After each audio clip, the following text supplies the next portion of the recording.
여러분 우리가 119편의 말씀을 지난 화요일부터 계속 우리가 묵상을 하고 있는데 저는 개인적으로 이런 느낌이 들었어요. 참 이렇게 살면 좋겠다. 참 이렇게 살면 더 이상 부러울 게 없겠다. 이 말씀으로부터 주어지는 기쁨과 즐거움과 이 만족, 이렇게만 살면 하나님께서 부르시는 그날까지 이 말씀 안에서 말씀과 함께 말씀을 벗삼아 잠잘 때도 말씀을 베개 삼고 말씀을 이불 삼아서 이렇게 살면 참 좋겠다. 이런 마음이 저는 개인적으로 좀 들었어요.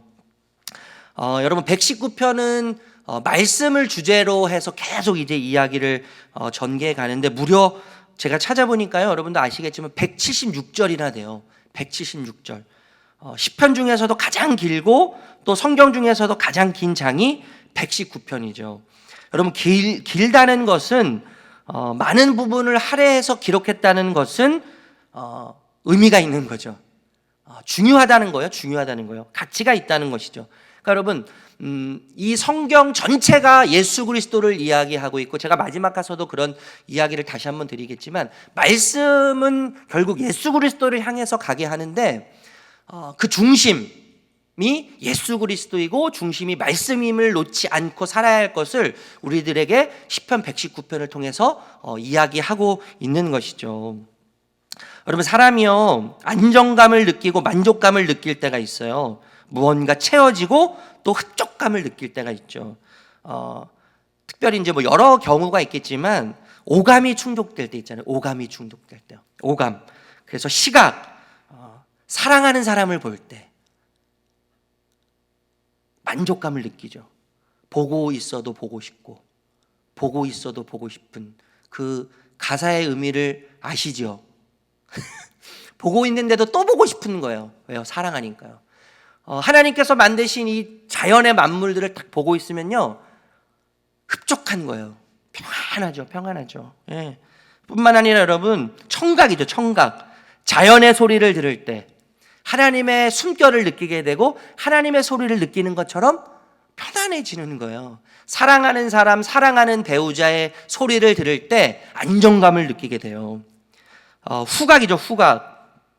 사랑하는 이의 향취를 맡을 때 얼마나 아름답습니까? 그죠? 뿌듯해지죠. 뿌듯해지고 왠지 편안해지는 거예요. 여러분 미각이 또 있어요. 미각. 하나님이 지으신 자연 속에서 나오는 음식을 맛볼 때, 사랑하는 이가 나를 위해서 음식을 만들어주는 그 음식을 먹을 때 만족감이 있는 것이죠. 만족감을 느끼게 되는 거예요. 또 촉각이라는 것이 있는데 여러분 스킨십을 통해서, 저도 스킨십을 굉장히 좋아하거든요. 이 스킨십을 통해서 사랑하는 아내의 이 살결을 느낄 때요 참 포근해요. 포근함을 느껴요. 안락함을 느끼죠. 흡족감을 느끼고 만족감을 느끼고 뭔가 채워지는 느낌을 우리는 받게 되는 거죠. 근데 여러분 요즘에요 이 감각 중에 오감뿐만 아니라 또 다른 감각들이 있다고 알려졌어요. 신부감각이라는 것이 있어요. 신부감각. 이 신부감각이라는 것은 몸 안에 있는 근육과 힘줄을 통해서 느껴지는 감각이라고요. 몸 안에 있는 힘줄과 근육을 통해서 느껴지는 감각이에요. 우리가 눈을 감고 있어도 내 손이 어디 있는지 알 수 있잖아요. 우리의 발이 어디에 있는지, 우리의 발이 어떤 모양으로 하고 있는지를 알고 느끼고 있어요. 이게 이제 신부 감각이라는 건데 물건을 들고 있을 때 눈을 감아도요 이게 무게가 어느 정도 되는지를 예측해서 알게 되는 이유는 우리에게 이 신부 감각이 있기 때문이라는 거예요. 뿐만 아니라 이 내장 감각이 있다고. 내장 감각이요. 내장 어디가 쑤시고 아프면 이제 통증이 느끼면 병원을 찾게 되는 거죠. 평행 감각, 이 달팽이. 요즘에 저도 이제 이석증 뭐 이런 것들이 있는데 어지럼이 달팽이관에 이 문제가 생겨서 평행 감각을 잃게 되면요 어지럼증이 오는 거예요. 어지럼증이 와서 감각을 잃게 되죠. 이 감각이 충족되지 않으면 감각이 비정상적으로 활동하게 되면 불안을 느끼게 되는 거예요. 불안을 느끼게 되고 평안이 사라지고 왠지 불행을 느끼게 되는 것이죠. 저는요, 하나님의 말씀도 우리의 오감뿐만 아니라 우리의 모든 감각을 통해서 자극되어지고, 그리고 우리 모든 감각을 자극하면서 그 말씀을 통해서 우리에게 평안을 주고 만족을 준다고 느껴져요. 그렇게 생각해요. 그리고 오늘 그 이야기가 오늘 우리가 읽은 이 시편 말씀 가운데 있는 것이죠. 그래서 저는 말씀을 경험할 때 말씀이 우리 모든 감각을 자극하고 일깨우고 그 말씀이 작동할 때 우리는 감동을 느끼게 되잖아요. 감동, 환희를 느끼게 돼요. 기쁨과 살맛을 느끼게 되는 거죠. 희망의 빛을 보게 되고 힘과 역독성을 느끼게 되는 거예요. 그래서 오늘 말씀 우리가 이제 계속 보겠지만요, 미각, 말씀의 맛을 이야기해요. 말씀이 맛있다 그러잖아요. 지은이가요, 말씀이 맛있어요. 그리고 말씀의 빛을 눈으로 보게 되는 거예요. 신부감각, 말씀의 힘, 말씀의 소망, 그것을 이제 지은이가 느끼게 되면서 이 시편을 지금 기록하고 있는 것이죠. 여러분, 사람은요, 그 사람을 알기 위해서는, 그 사람이 사랑하는 것이 무엇인지 알기 위해서는 그 사람이 어떤 말을 하는지 들으면 돼요. 그 사람이 자주 보는 것이 무엇인지, 그 사람이 자주 생각하는 것이 무엇인지를 알면 그 사람이 무엇을 사랑하는지를 알 수가 있어요. 왜냐하면 사람은요, 사랑하는 그것을 항상 보게 되죠. 그리고 항상 그것을 느끼고 싶어 하고, 만지고 싶어 하고, 듣고 싶어 하고, 말하고 싶어 하기 때문인 거죠. 그래서 여러분, 그 사람이 무엇을 말하는지, 무엇을 듣기를 좋아하는지, 무엇을 보기 원하는지, 무엇을 느끼기 원하고 무엇을 갖기 원하는지, 이것을 알면 그 사람이 사랑하는 것이 무엇인지를 알 수 있는 거예요.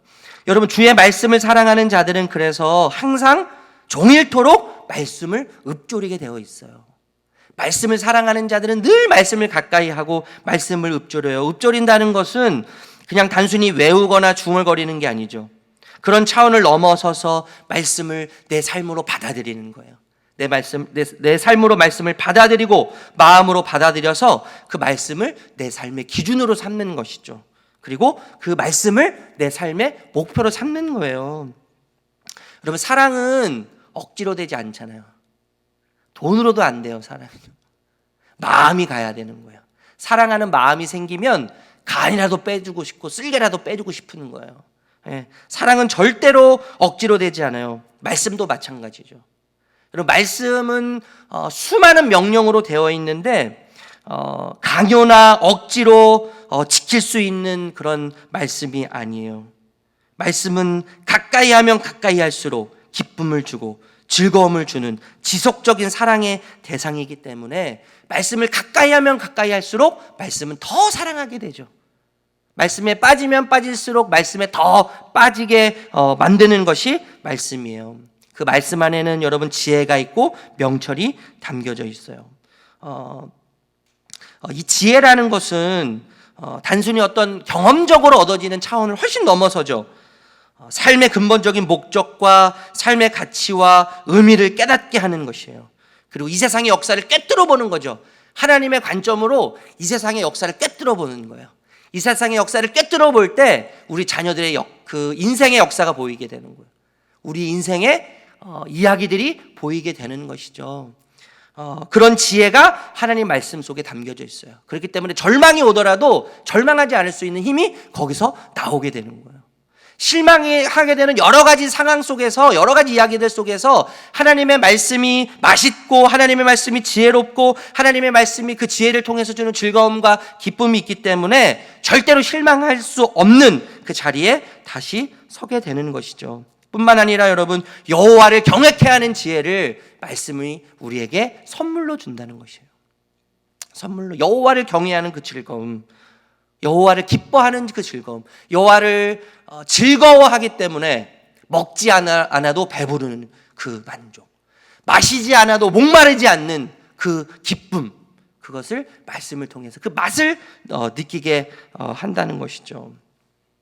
여러분, 말씀을 사랑하는 자로 하여금 그 안에 들어가서 그를 지혜롭게 하고 명철 있게 해요. 그런데 그 지혜와 명철은 이 세상의 지식이 많은 어떤 스승보다, 또 경험이 많은 어떤 노인보다 훨씬 뛰어나죠.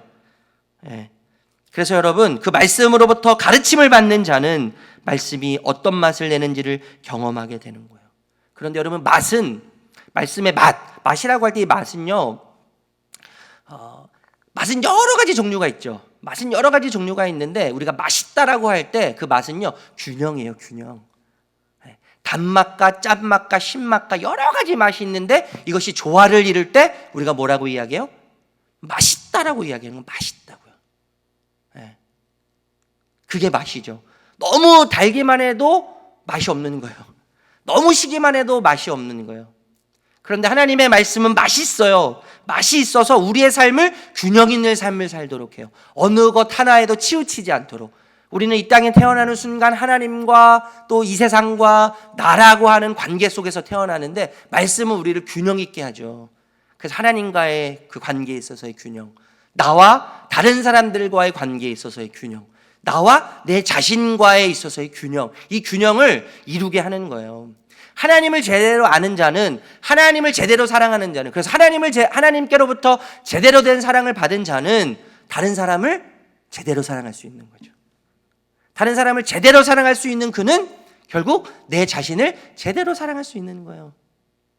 제가 어제 그저께 한 집사님은 아니지만 한 젊은 분을 만나서 38살 된 그분인데, 그분이 너무 이제 모든 것이 다 안 되고 막 실패하고 힘드니까 어떻게 이렇게 해가지고 이렇게 저를 만나게 됐는데, 막 자해를 하는 거예요. 자기 주먹으로 얼굴을 때리고 더 이상 살고 싶지 않고 죽고 싶은 마음이 들고, 결론적으로는 뭐냐면 자기 자신을 못 받아들이는 거예요. 자기 자신을요. 나라고 하는 존재를 받아들이지 못하는 거예요.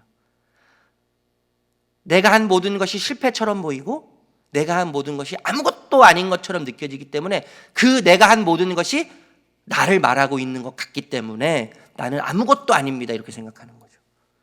그런데 여러분, 하나님의 사랑을 알면, 물론 나는 아무것도 아니에요.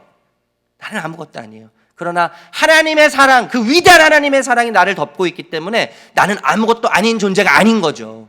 아멘? 예, 나는 아무것도 아닌 존재가 아닌 거예요.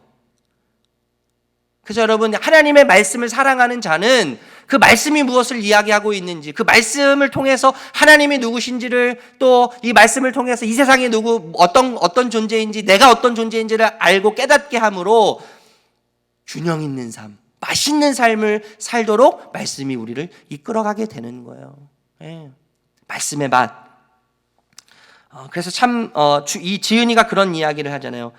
맛을 표현할 때 꿀보다 더 달콤하다, 이렇게 표현하는 거예요. 꿀보다 더 달콤하다. 꿀보다 더 달콤하다. 여러분, 뿐만 아니라 여러분, 말씀은 빛이잖아요. 빛. 여러분, 우리가 가는 길에 진짜 원하는 사람은 제가 아무도 못 봤어요. 그런데 원하지 않지만 항상 놓여 있는 것이 있어요. 뭐예요? 산처럼 옮겨지지 않을 것 같은 고난이죠. 금방이라도 나를 넘어뜨릴 것 같은, 끝장낼 것 같은 위기 있잖아요. 위기. 나를 걸려 넘어뜨리려고 하는 올무. 이 고난과 위기와 올무는 원하지 않아도 항상 존재해요. 항상 존재해요. 늘 존재해요. 과거에도 존재했어요. 지금도 존재해요. 여러분, 앞으로도 어떻게 되겠어요? 분명히 존재할 거예요. 분명히 존재할 거예요. 그렇다고 여러분, 우리가 겁먹고 두려워서 떨 필요는 없죠. 근심과 걱정과 염려를 가불할 필요는 없어요. 미리 땡겨서 쓸 필요는 없는 거예요. 우리가 할 일은 아무것도 모르지만 앞으로 우리 미래에 우리가 문을 열고 다시 세상을 향해서 뛰어나갈 때 우리가 예측할 수 없는, 우리가 상상할 수 없는 근심과 염려와 걱정이 우리 앞에 놓여 있는 것이 확실한데, 그렇다 할지라도 우리가 해야 할 일이 있어요. 그것은 뭐냐면 마음을 정하는 거죠. 마음을 정하는 거예요. 마음을 결단하는 거예요. 어떠한 상황이라도 주의 말씀을 붙잡겠다고 하는 결단. 말씀을 잊지 않고 떠나지 않기로 결단하고 결정하는 거예요. 이게 중요한 거예요. 이것이 우리의 삶을 결정하는 거예요. 고난과 위기와 올무가 우리의 삶을 결정하는 것 같지만 그 앞에 주눅 들어있고, 그것이 오기 이전부터 먼저 우리가 가불해가지고 염려를 가불하고 두려움을 가불해서 그것에 지배당하는 것이 아니라, 그것이 우리의 삶을 결정하는 것이 아니라, 그래서 그것에 지배당하는 것이 아니라 하나님 말씀을 어떠한 상황이라도 붙잡기로 결단하고 결심하는 것, 그것이 우리의 삶을 결정하는 것이죠. 여러분, 왜 우리가 말씀을 붙잡아야 돼요? 주의 말씀은 내 발의 등이요 내 길의 빛이기 때문이죠. 우리 말씀 읽어보고 105절 말씀, 105절이에요. 105절 읽어볼게요. 105절 시작. 주의 말씀은 내 발의 등이요 내 길의 빛이니이다. 말씀이 내가 가는 모든 길에 가이드가 되어주시는 거예요. 가이드요. 여러분, 그런 우스꽝스러운 이야기들 있잖아요. 남자는 새 여자의 말만 잘 들으면 된다고요. 그 중에 한 여자는 누구예요? 아내죠, 아내. 저는 아내를 통해서 하나님의 말씀을 참 많이 듣는 케이스인 것 같아요. 그리고 내비게이션 말을 잘 들으면 된다고 하잖아요. 내비게이션이요? 여자 그 음성, 그 내비게이션을 안내해주는 그 가이드 여성의 목소리를 잘 들으면 남자는 성공한다고 이야기할 정도로, 우스꽝스러운 이야기지만 진짜 맞는 이야기예요. 진짜 맞는 이야기죠. 말씀이 가이드가 되어주는 거예요. 여러분, 이스라엘 백성들이 광야에서 나와서 애굽에서 나와서 광야의 길을 갈 때 광야의 특징은 뭐예요? 길이 없는 거잖아요. 광야에는 길이 없어요. 그런데 이스라엘 백성들이 말씀을 따라 걸어갈 때 뭐가 됐어요? 광야에 길이 생기기 시작하는 거예요. 놀라운 이야기예요. 광야에는 길이 없고, 광야에는 잠잘 곳이 없고, 광야에는 진칠 곳이 없지만 말씀을 따라갈 때 길이 없는 그곳에 길이 생기기 시작하는 거예요. 장막을 칠 곳이 없는 그곳에 말씀을 따라가니까 뭐예요? 장막 칠 곳이 생기는 거예요. 물이 나올 수 없는 그곳에 말씀을 따라갔더니 물이 나오기 시작하죠. 먹을 음식이 없는 광야에 말씀을 따라 이스라엘 백성들이 움직이기 시작할 때 만나와 메추라기가 하늘로부터 공급되어지는 놀라운 은혜를 경험하게 되는 거예요. 여러분, 그래서 말씀은 빛이죠. 말씀은 빛이에요. 말씀은 내가 가는 모든 길에 등불이 되어 주는 거예요. 근데 저는 여러분, 이 105절에서 112절의 구조를 보면서 더 큰 좀 은혜를 느꼈어요. 큰 소리로 저한테 말을 하는 것 같아요. 시작이 뭐예요? 등이고 빛이죠. 105절에 보면요, 시작이 등이고 빛이에요. 그리고 112절의 마지막이 뭐예요? 나의 기업이고 나의 즐거움이에요. 이렇게 표현해요. 하나님의 말씀이 내가 가는 길에 등이 되고 빛이 될 뿐만 아니라 그 말씀은 내 기업이고 내 즐거움입니다. 이렇게 이야기하는 거예요. 여러분, 과정이 어떻든 말씀을 따라가는 자의 결론이 이거라는 거예요. 결론.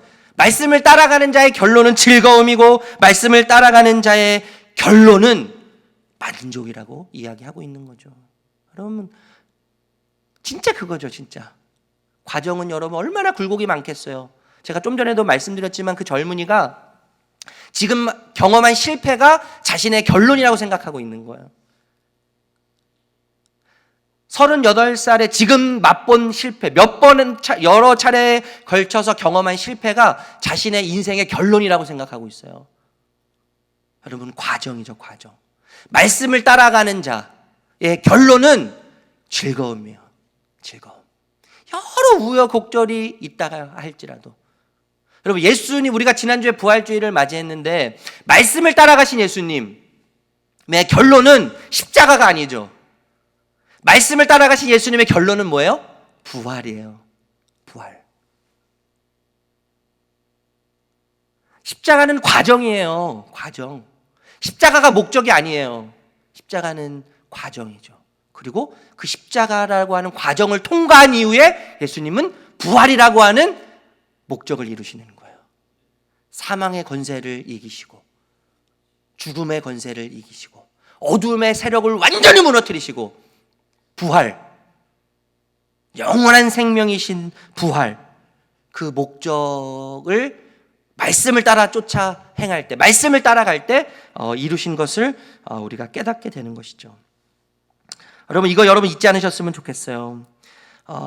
우리가 문을 열고 나가면 예상치 못했던 수많은 일들이 우리에게 벌어질 거예요. 그러나 여러분 마음을 정하는 게 중요해요. 마음을 정해야 돼요. 말씀을 붙잡기로, 말씀을 선택하기로, 말씀을 따르기로 결단해야 되는 거예요. 그러면 그 과정이, 그 여정이 우여곡절이 많다고 해도 결론은 즐거움이죠. 결론은 승리해요. 결론은 영광이죠. 영광. 이것을 잊지 않는 우리 성도님들 되시기를 주님의 이름으로 축복합니다. 그리고 여러분 마지막으로 113절에서 118절에 보면 말씀은 힘이 되죠. 힘이고 소망이에요. 여러분 세상은요 두 가지 힘이 존재해요. 두 가지 힘이 존재하는데 이 두 힘 사이에서 마음을 정하지 못하면 흔들리게 되는 거예요. 흔들리게 되는데 이 마음을 정하지 못한 사람처럼 갈팡질팡하는 사람들은 없는 거죠. 그 사람들이야말로 진짜 행악자들이고 가벼운 사람들 아닙니까? 마음을 정하지 못하는 사람, 기회주의자들이에요. 기회주의자들. 마음을 정하지 못해서 상황에 따라서 그때그때 달라지는 사람들, 마음이 죽굿듯하는 사람들, 정말 이런 사람들은 소망이 없죠. 소망이 없죠. 여러분 그런데 여러분 우리가요 좀 전에 말씀 살펴봤지만 우리가 마음을 정했는데도요 우리가 얼마나 갈팡질팡할 때가 많아요. 이게 진짜 맞는 거야? 갈팡질팡할 때가 수도 없어요. 그래서 우리의 결단과 결정도 중요하지만 우리의 삶을 더 견고하고 확실하게 만드는 것이 있어요. 그것이 뭐냐면 하나님의 붙드심이에요. 하나님의 붙드심. 우리 116절, 117절 읽어볼게요. 116절, 117절. 116절, 117절 읽어보겠습니다. 시작. 주의 말씀대로 나를 붙들어 살게 하시고 내 소망이 부끄럽지 않게 하소서. 나를 붙드소서. 그리하시면 내가 구원을 얻고 주의 율례들에 항상 주의하리이다. 지은이가 깨달은 것은 이거예요. 내가 하나님의 말씀을 붙잡으려고 할 때 마음을 결단하고 결정해서 하나님의 말씀을 붙잡으려고 결단했지만 항상 갈팡질팡하는 거죠. 흔들리는 거예요. 그러면서 깨닫는 것이 뭐예요? 내가 붙잡는 게 문제가 아니라, 내가 붙잡는 게 중요한 게 아니라 하나님이 나를 붙잡아 주셔야 하는 것이 중요한 것을 알게 된 거예요. 하나님의 말씀이 나를 붙잡고 나를 견고하게 할 때 내 삶이 흔들리지 않는다는 것을 깨닫게 되는 거예요. 여러분 우리는 하나님 말씀을 붙잡고 하나님을 따라가겠다고 수없이 결단하지만 하나님보다 더 크게 보이는 어떤 것이 나타나면 어떻게 해요? 하나님을 금방 내버리잖아요. 하나님보다 내 삶을 더 안전하게 만들어줄 것 같은 어떤 것이 나타나면 하나님을 언제 붙잡았냐는 듯이 금방 내팽개치는 게 우리죠. 하나님이 옳다고 이야기해서 하나님을 따라간다고 했지만 더 옳아 보이는 어떤 것, 더 위대해 보이는 어떤 것, 더 힘있어 보이는 어떤 것이 나타나면 우리는 금방이라도 버릴 수 있는 그런 연약한 존재예요. 그렇기 때문에 우리는 우리를 믿는 것이 아니라 우리를 붙잡고 있는, 나를 붙잡고 있는 하나님 말씀을 믿어야 되는 거예요. 나를 변함없이 사랑하시는 그 하나님을 우리가 신뢰해야 되는 거죠. 그럴 때 뭐예요? 하나님 우리를 견고하심을 붙잡고 있다는 것을 우리가 느끼고 그 견고하신 사랑으로 우리를 변함없이 사랑하고 계시다는 것을, 우리와 함께하고 계신다는 것을 우리가 확신할 때 그 속에서 소망과 힘을 얻게 되는 것이죠. 여러분 말씀을 좀 정리하도록 하겠습니다. 여러분 시편 119편은 제가 시작할 때도 말씀드렸지만 말씀의 중요성과 가치를 이야기해요. 요한은 이런 얘기했죠. 말씀은 예수님이시다. 이런 얘기했죠. 말씀은 예수님이시라고 요한은 이야기했어요. 여러분 말씀은요 맛이 있어요. 맛. 꿀보다 그래서 더 달아요. 그런데 여러분 이 말씀이신 예수님께서 이 땅에 오셔서 성만찬을 통해서 제자들에게 이 성만찬을 통해서 예수님을 따르는 삶에 어떤 맛이 있는지를 느끼게 하셨잖아요. 그리고 성찬식, 우리가 하는 성찬식을 통해서 예수님을 따르는 자에게 어떤 맛이 있는지를 우리에게 느끼게 하셨어요. 여러분 그 맛은요 달기도 하고 달콤하기도 하고 때로는 쓰기도 하고 때로는 시기도 하죠. 그런데 예수 그리스도를 먹고 마시는 자로 하여금 균형 있는 삶을 살게 하는 거예요. 균형 있는 삶, 맛있는 삶, 균형 있는 삶을 살게 하죠. 여러분 말씀은 빛이세요. 그리고 말씀은 예수 그리스도요. 예수 그리스도는 빛이 되세요. 우리는 언제든 말씀을 따라가겠다고 결심하지만 그 말씀을 놓칠 때가 있죠. 그러나 하나님께서 우리를 붙잡아 주실 때 우리는 비로소 그 안에서 기쁨과 즐거움을 느끼게 되는 거예요. 말씀은 빛이에요, 빛. 이스라엘 백성들이 광야 길을 걸어갈 때 길이 없었지만 그 말씀을 따라갈 때 빛이신 말씀께서 빛을 비추기 시작했고 길이 보이기 시작했고 길이 나기 시작했어요. 여러분, 이 빛이 언제 비춰졌어요? 천지창조를 통해서 비춰졌죠. 어둡고 무질서한 이 세상을 빛이 비춤으로 정돈이 되고 질서가 생기는 은혜. 그래서 여러분, 말씀의 빛이 들어오면 우리 삶에 질서가 잡히는 거예요. 어둠이 사라지는 거예요. 어둠이 사라지죠. 여러분, 말씀에 소망이 있습니다. 말씀이 힘입니다. 우리가 아무리 말씀을 붙잡으려고 해도 그것이 우리 삶을 결정하지 않아요. 변함없는 나를 붙잡고 계신, 말씀을 통해서 나를 붙잡고 계신 그 주님이 우리의 모든 삶을 결정해요. 여러분, 그런데 그 말씀의 소망과 힘이 어디에서 나타났어요? 십자가를 통해서 나타났죠. 예수님은 십자가를 통해 너를 영원히 버리지 않겠다, 영원히 너를 버리지 않고 영원히 너와 함께 하겠다고 하는 약속의 말씀을 우리에게 십자가를 통해서 하셨어요. 여러분, 우리의 진짜 고난, 우리의 진짜 위기, 우리의 진짜 올무는요, 말씀이 필요 없다고 느낄 때요. 그게 진짜 위기예요. 예수님이 아니어도 괜찮다고 느낄 때, 예수님이 아니어도 내가 할 수 있다고 생각될 때, 예수님이 안 도와주셔도 내 혼자 내 힘으로 할 수 있다고 착각할 때, 그때가 진짜 위기죠. 그때가 진짜 위기예요. 여러분, 저는요, 진짜 우리가 고통스럽고 힘들고 괴로운 이유는 말씀이 없기 때문이라고 생각해요. 말씀이 없기 때문이에요. 말씀이 없기 때문에 빛이 안 보여요. 말씀이 없기 때문에 균형이 잡히지 않아요. 말씀이 없기 때문에 소망이 보이지 않는 거예요. 힘이 나지 않는 거예요. 말씀이 없기 때문에, 예수의 손을 놓았기 때문에, 예수님의 손을 놓쳤기 때문에, 내 삶에 말씀에 설 자리가 없기 때문에, 내 삶에 예수님이 계실 자리가 없기 때문에 그 맛을 잃게 되는 것이고, 빛을 잃게 되는 것이고, 소망을 잃게 되는 것이죠.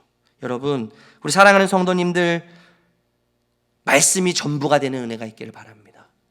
말씀이 전부가 되어서 말씀의 맛을 누리며 그 빛 안에서 소망을 누리며 살아가시는, 살만 나는, 소망이 넘치는, 빛을 보는 그러한 사랑하는 성도님들 되시기를 주님의 이름으로 축복합니다. 우리 찬양하겠습니다.